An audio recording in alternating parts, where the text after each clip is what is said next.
Hello everyone. In this video, we are going to study human nervous system.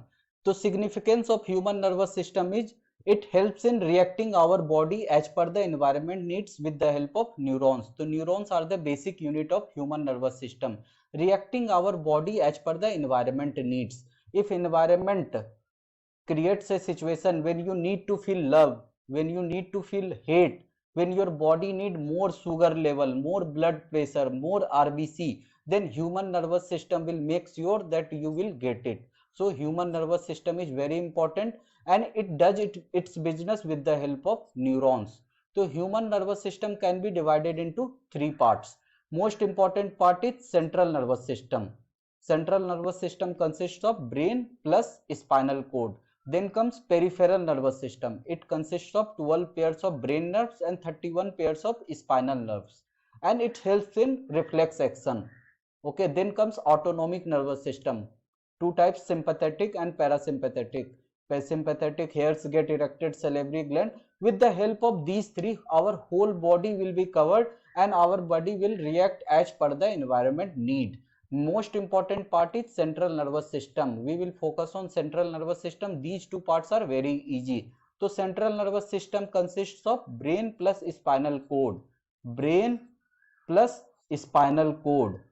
Okay. Now brain is inside cranium box. This hard box is called cranium box and brain is surrounded with meningeus membrane for brain safety purpose. Brain is very important part of human body. For security purpose, it is inside cranium box and with a meningeus membrane, surrounded with meningeus membrane.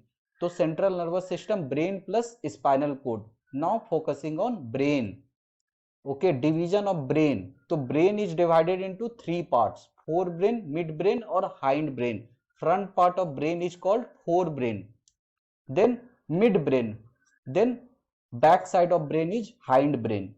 Okay, so and forebrain is then consists of three parts: cerebrum, thalamus and hypothalamus. In this human brain diagram, this is cerebrum, then thalamus, then hypothalamus. These three will cover forebrain: cerebrum, then thalamus, then hypothalamus. Then comes midbrain, then cerebrum, cerebellum, pons and medulla. These three is hindbrain.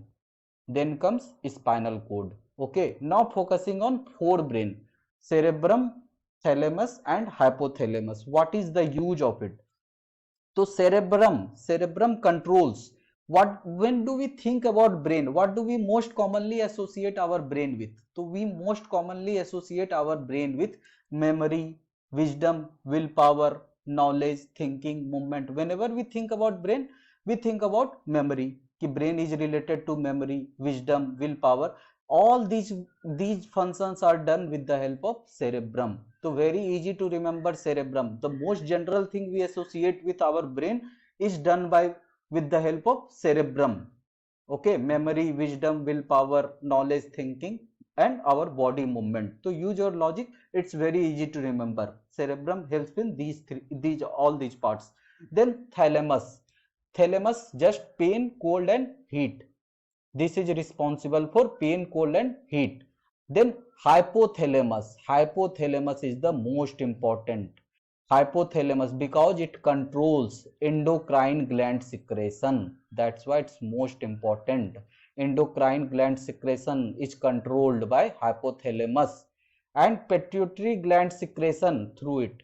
Master gland, pituitary gland secretion is through the hypothalamus. That's why it controls endocrine gland secretion. That's why it controls blood pressure, hunger, thirst, love, hate, anger, joy, temperature control, water metabolism. That means sweating of our body. The most important part, hypothalamus, because it controls endocrine gland. In many prelims exams, this question has been asked. The temperature control is done with which part of our body? So hypothalamus. Hypothalamus is the most important part of our brain. Cerebrum, most common thing we associate with our brain: memory, wisdom, willpower, etc. is done by cerebrum. Thalamus, pain, cold and heat. Hypothalamus, endocrine gland controlled by hypothalamus. blood pressure, hunger, thirst, so very easy to remember. Then comes midbrain, also known as corpora quadrigemina. It just controls vision and our hearing power. Our vision and hearing power is controlled with the midbrain. Then comes hindbrain. To associate hindbrain, backside of our brain is reflex action, that is cerebellum. Cerebellum controls reflex action. Reflex action, when our body needs something to do in very little time. Reflex center for coordination of muscular body movement and body posture. Suddenly if your body is falling down, then cerebellum will come into action.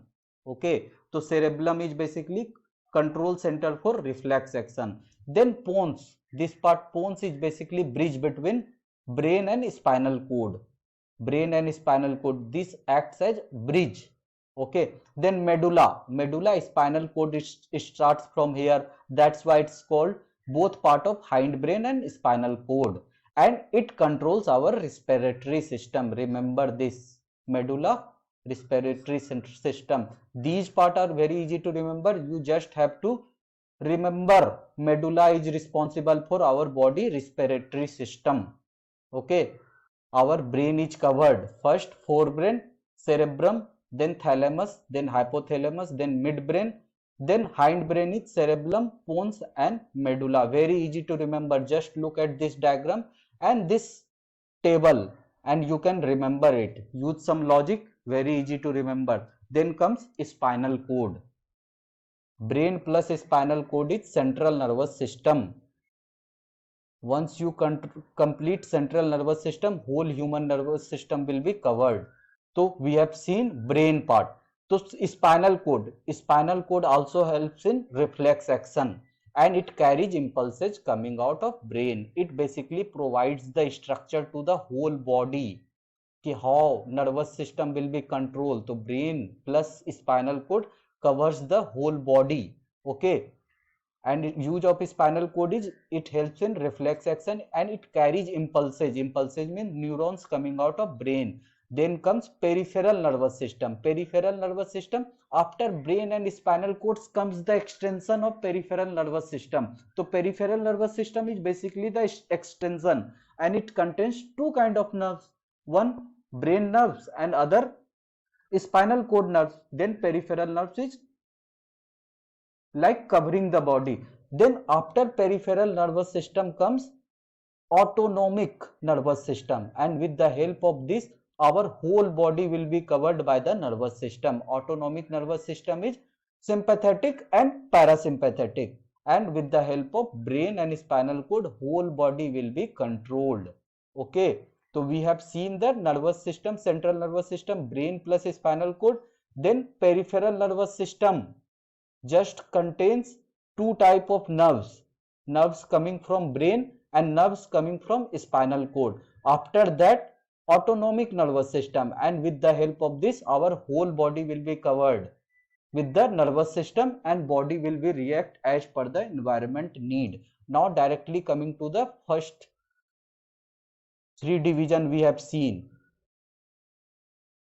Central nervous system, brain plus spinal cord. Brain three part, forebrain, midbrain and hindbrain. Look at the table and remember it. Then spinal cord. Okay, then after spinal cord comes peripheral nerves. It contains two kind of nerves. First is brain nerves and spinal nerves. So basically peripheral nerves are nervous system is extension. It's extension and it's like covering the whole body. So first central nervous system is like center and it will control the whole thing, and then peripheral nervous system. Then after peripheral nervous system, autonomic nervous system, and with this our whole body will be covered, and our body will react as per the environment needs. So it's very easy to remember, very easy part, and directly in prelims exams direct question can be asked. Most importantly from their function, forebrain three part, cerebrum, then thalamus, then hypothalamus, then midbrain is midbrain, just cold and heat and pain. Then hindbrain is cerebellum, pons and medulla. Okay, look at that table and remember that table, very easy to remember. Then autonomic nervous system, two types, sympathetic, कि hair gets erected, salivary gland secretion, then parasympathetic opposite of it. So central nervous system is like basically in the center, then peripheral nerves is like extension, first extension. Central nervous system is brain, spinal cord, then first extension is peripheral nervous system. Okay, then this is peripheral nervous system, then autonomic nervous system, and then whole body will be covered, and our body will react as per the environment needs. So very easy to remember. Okay, that's all. We will meet in next video. Thanks, bye bye, and take care.